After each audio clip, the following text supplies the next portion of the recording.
Do you ever look across the quiet breakfast table at the person you've loved for decades and feel a gentle, aching distance? It's not a chasm of anger or resentment. It's something far more subtle. It's the space that grows when the roaring fire of passion settles into embers, and you're not quite sure how to tend to the warmth that remains. For years, my late husband David and I served our church and our community. Our lives a bustling hub of children's laughter, congregation needs, and the constant, happy chaos of a full house. Then, one day, the house fell quiet. The children had built lives of their own, and our shared purpose, which had felt so clear for so long, seemed to blur at the edges. The silence that filled our home wasn't empty, not exactly, but it was unfamiliar. And in that quiet, we had to learn how to be us again, without all the other roles we had played. I know now that this is a journey so many of us face. We aren't taught how to navigate the beautiful, challenging landscape of a love that has endured for a lifetime. Today, I want to share not a grand theory, but the 5 simple, humble habits that became the threads that held our love together, making it stronger and deeper in that quiet season than it had ever been before. The first habit was what I came to call the habit of small services. When we were younger, love felt like it should be declared in grand gestures, the surprise vacation, the expensive anniversary gift. But in the second half of life, I learned that true, enduring love speaks in whispers. It's the language of unspoken needs met. I remember one particular autumn afternoon. I was sitting in my favorite armchair by the window, feeling a familiar wave of melancholy that sometimes came with the changing light. I didn't say a word, but a few minutes later, David appeared and gently draped my favorite old quilt over my lap. He didn't ask if I was cold. He just saw me. He saw the slight slump in my shoulders. He saw the light fading outside, and he acted. It was a service so small it was almost invisible, but it said, "I am paying attention to you. Your comfort is on my mind." This became our way. He would make my tea in the morning just the way I liked it, without me ever having to ask. I would leave the newspaper on his side of the bed, opened to the crossword puzzle he enjoyed. These weren't chores.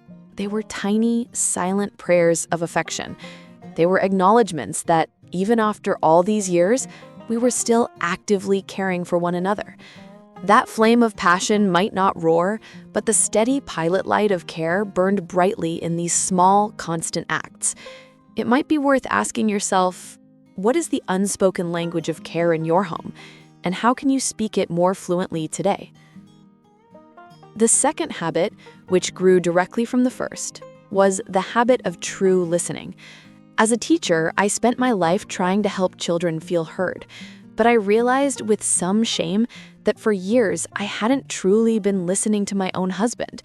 I would listen to his words, yes, but mostly so I could form my reply, solve his problem, or offer my own opinion.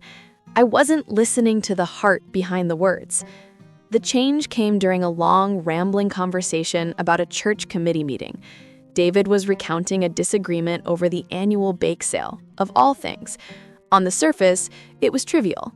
The old me would have offered a quick solution and moved on. But on this day, I just listened.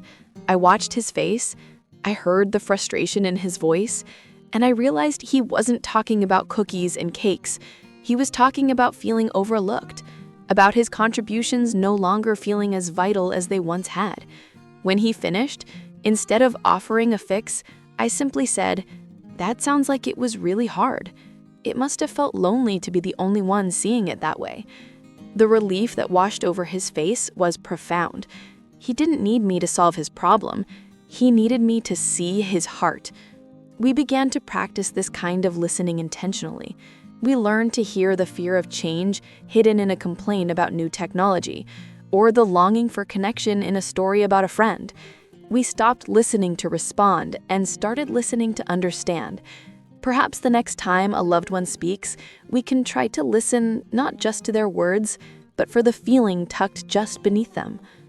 Third, we cultivated the habit of tending to our shared story. When you've been with someone for 30, 40, or 50 years, your life together becomes a vast library. But like any library, if the books are never taken off the shelf and read, they just gather dust. We made a conscious choice to become the loving librarians of our own history. On Sunday evenings, we'd often pull out one of the old, heavy photo albums. We wouldn't just flip through, we would tell the stories. There was one picture of us drenched and laughing, standing by a collapsed tent on our first ever camping trip. Every time we saw it, David would tell the story of how he tried to cook sausages over a sputtering fire with a leaky tarp for a roof. We'd laugh until our sides ached, not just at the memory, but at the reminder of that young, resilient couple who faced a small disaster and found joy in it. By retelling these stories, we weren't living in the past. We were reminding ourselves of the foundation upon which our present was built. We were reaffirming the we that had weathered storms, celebrated joys, and built this life, brick by brick. Your life together is a collection of precious stories. It's worth asking, which chapter have you not revisited in a while? What story is waiting to remind you both of who you have always been to each other? If something in this is resonating with you, I'd be so grateful to know. You might just type, "I'm listening," in the comments below, so we know we're in this together. It helps to know we are not alone on this path. The fourth habit is perhaps the most difficult and the most vital. It is the habit of daily forgiveness. My dear friend Arthur often speaks with such gentle wisdom about the monumental task of forgiveness, the kind that mends a soul after a deep wound. His faith has carried him through so much.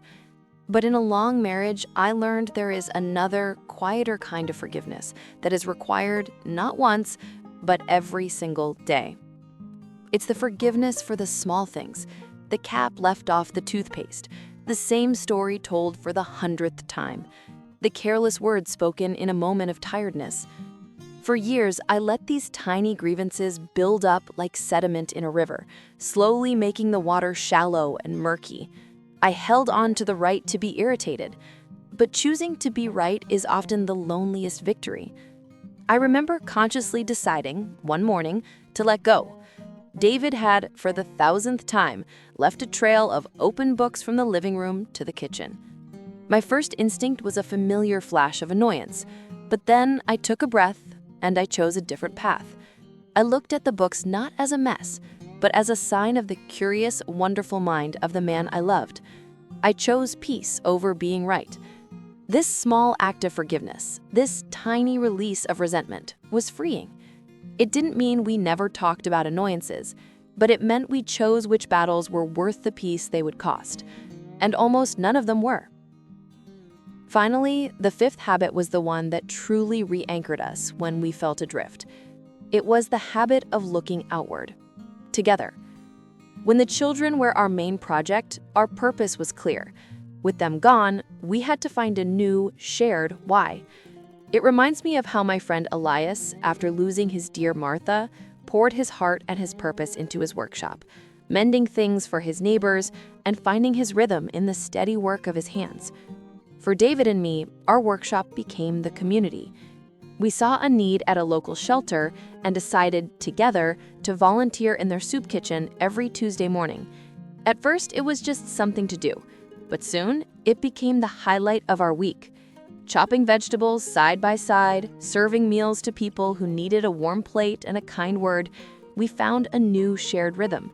We had a common goal again, a purpose that was bigger than just the two of us.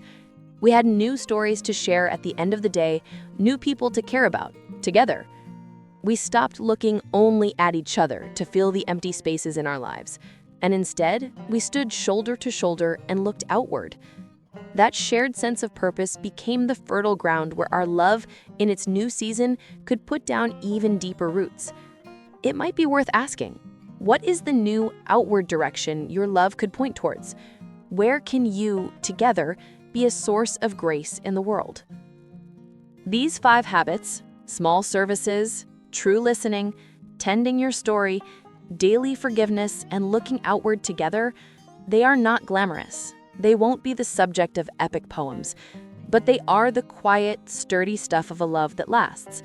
They are the daily choices that transform a relationship from a memory of a past fire into a living, breathing hearth that warms you for the rest of your days.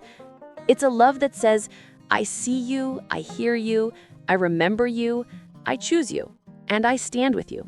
And in the quiet seasons of life, that is more than enough. It is everything. Thank you for spending a few minutes with me today, for sharing this quiet space. The journey of nurturing love, especially in a new season of life, truly begins with understanding our own hearts first. If you're ready to take that first gentle step on your own path of reflection, I've created something just for you. It's a free guide called The First 5 Questions, a gentle guide to rediscovering your story. It's designed to help you begin this exact process in a quiet and meaningful way. You can download it right now for free from the link in the description or at eldersechoes.com. Be gentle with yourself this week.